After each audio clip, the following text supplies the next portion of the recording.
আমার এই কথাটা সমস্ত গার্ডিয়ানের জন্য।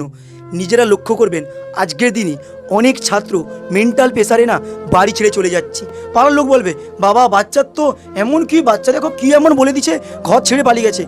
আপনারই তো সন্তান, আপনি তো বাবা মা, ছেলেটাকে বুঝুন, ছেলেটা কী চাচ্ছে, ছেলেটা কেনই বা এটা করলো। আপনার কি মনে হলো না ছেলেটা এমনি এমনি ঘর ছেড়ে চলে গেল?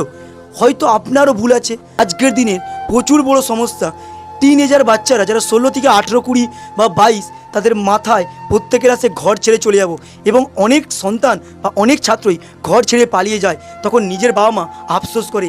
একটাই কথা বলবো, নিজের সন্তানের মনটা একবার বুঝুন, সে কি বলতে চায় আপনাকে, তার সঙ্গে কথা বলুন, তার সঙ্গে নিজের কথা শেয়ার করুন। আপনারা ভাবছেন ও তো পড়া লাইফে আছে, ও এমন কি কষ্ট আছে, আমাদের তো সব কষ্ট, আমরাই তোকে টাকা দিয়ে পড়াচ্ছি। একবার বলছি, নিজের সন্তানের কাছে যান, তাকে জিজ্ঞাসা করুন সে সুখে আছে তো, দেখবেন সন্তান কোনোদিনও ঘর ছেড়ে যাবে না।